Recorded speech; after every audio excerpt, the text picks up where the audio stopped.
Barangay at SK election sa Disyembre itutuloy na. Narito news group ni Patrol 19, Celia Ortega Bueno. Hindi na ipagpapaliban ang nakatakdang barangay at sangguniang kabataan election sa Disyembre ng taong kasalukuyan. Ito ayon kay Senate President Chis Escudero ang napag-usapan sa ginanap na LEDAC meeting o Legislative Executive Development Advisory Council meeting na ginanap sa Malacanang noong nakalipas na linggo. Inihag ito ni Escudero sa harap ni incoming Naga City Mayor Leni Robredo na nag-courtesy call sa Senado kasama ang Liga ng mga Barangay sa Naga. Ayon kay Escudero, napagkasundoan sa LEDAC na huwag nang ipagpaliban sa halip ay ituloy na ang barangay at SK election ngayong taon at magpapasa na lang ang Kongreso ng batas na magpapahaba ng kanilang termino. So yan po mga idol, maliwanag na napakinggan at napanood natin doon sa balita na tuloy po yung December 2025 election. Sapagkat ang gusto nga po ng ating Pangulo base doon sa napag-usapan po sa ginanap na LEDAC meeting doon sa Malacanang na ang gusto po ng ating pong Pangulo ay wag nang ipagpaliban pa itong nakatakda o naka-schedule na December 2025 election. Kaya napakalaki ng posibilidad na ibeto ng ating pong Pangulo yung pong nasabing enroll bill o paano kalang batas na magpapalawig doon sa termino ng mga kasalukuyang nakaupo at magpo-postpone dito sa December 2025 election. So kagaya ngayon, as of now po ay wala pa pong ganap na batas na magpo-postpone doon sa December 2025 election. At wala pa pong batas na mag-e-extend doon sa termino ng mga kasalukuyang nakaupo. Kaya kung sinasabi mo namin na matutuloy yung eleksyon, ay doon po kami tumitingin sa kung ano po yung umiiral na batas. Hindi sa kung ano-ano pa man na batas na wala pang naitatayo, sinasabi na ng iba na postpone na. Wala pang ang maipakita na batas paano nila sasabihin na postpone na?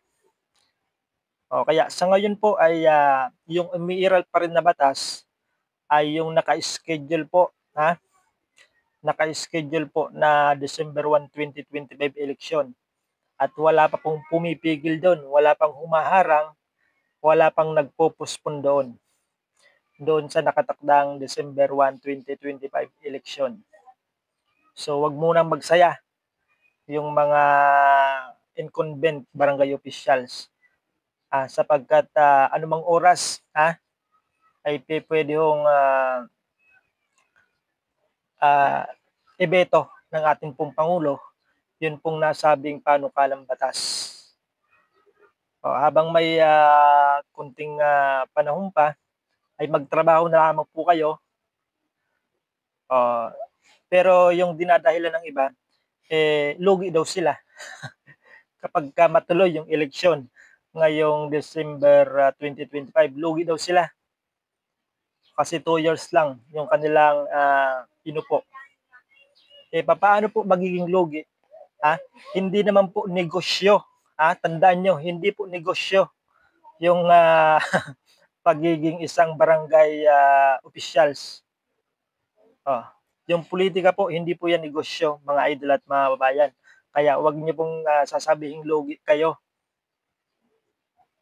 Baka sinasabi ng iba na lugi kasi hindi pa nababawi yung kanilang naipamudmud. Yung kanilang ginamit na pera para ibili ng kanilang boto nung nakaraang eleksyon. Siguro yun yung sinasabi ng iba na hindi pa nila babawi kaya nasabi nilang lugi sila. Pero inuulit natin yung pong pagiging barangay officials ay hindi po isang negosyo. Kaya hindi po pwedeng sabihin ng kahit na sino mang barangay officials na sila ay lugi. Kasi hindi naman negosyo yung pagiging isang barangay officials. So sa ngayon po ay patuloy po na paghandaan po natin yun pong naka-schedule na December 1, 2025 election. At yung COMELEC po ay alam natin kung ano yung magiging desisyon ng COMELEC. Hindi nila sasayangin yung kanilang ginawang paghahanda. Kung tatanungin man sila ng ating pong Pangulo, ay alam na natin kung ano yung kanilang isasagot, mga idol at mga kabayan. Kasi maraming panahon na yung kanilang ginugol, naghanda na po sila, mga idol at mga kabayan. Katunayan po, itong darating po na Agosto 1 hanggang Agosto 10 ay itinakda po nila yun pong voters registration bilang paghahanda nga po, hindi po doon sa November to. Kasi yung November to ay paghahanda po para sa mga yumao, para sa araw ng mga patay. Yung pinaghahandaan po ngayon ng COMELEC ay yung nakatakda po na December 1, 2025 barangay at sangguniang kabataan eleksyon. Kaya nga po, samantalahin po natin yung pagkakataon, lalong-lalo na doon sa mga aspirant, mga nagbabalak na tumakbo.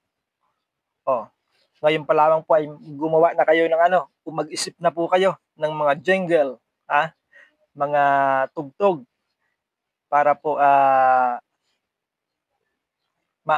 mainggan nyo yung inyong mga kababayan, yung mga kabarangay pagsapit po ng campaign period, mga idol at mga bayan. At patuloy din po natin paghandaan, lalong-lalo na sa mga magulang na meron pong anak na 15 anyos hanggang 17 sa darating na December 1. Kung ang anak mo ay, yung edad ng anak mo sa December 1 ay 15 na hanggang 17, sila po ay kwalipikado para po sa pagpaparehistro para maging botante sa SK, sa Sangguniang Kabataan Eleksyon. Ayan, at doon naman po sa mga may ipapaayos, halimbawa ikinasal ka na, siyempre gagamitin mo yung apelyido ng iyong asawa, magpapa-change name ka.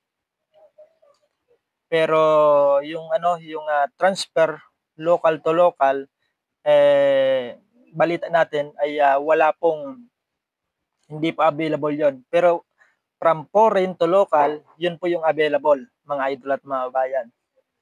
So sa mga mga karagdagang katanungan po ninyo ay tumungo lamang po kayo sa COMELEC, para po maparehistro, yung dapat na maiparehistro at makaboto po kayo ngayon pong darating na December 2025 election. Ulitin ko po, December 1, 2025 election, yun pong naka-schedule po ngayon. Yung umiiral po ngayon na nakatakda na election ay December 1, 2025. Kasi yung November 2, 2026 ay ano pa lang po yun, panukala pa lang, mga idol at mga bayan, at napakalaki ng posibilidad na yun po ay i-reject ng ating Pangulo, kagaya ng narinig natin na ang gusto ng ating pong Pangulo ay wag nang ipagpaliban pa itong eleksyon ngayong darating na Disyembre. Ayan. Kung gusto pong itakda ng ating pong mga mambabatas, yun pong termino, ayusin yung termino ng mga barangay officials, dapat ituloy muna itong December 2025 election. At ang mga mananalo doon sa December 2025 election ay sa kanila po ipatupad o i-implement yung 4-year 3 terms. Basta ituloy muna itong December 2025 election. So yan po muna yung ating balita na wala pa pong ganap na batas hanggang sa ngayon o as of now. Wala pang ganap na batas na magpo-postpone dito sa December 2025 election. So yan po yung update natin ngayon at maraming salamat po sa inyong panonood. Ingat po tayong lahat, mga idol at mga babayan.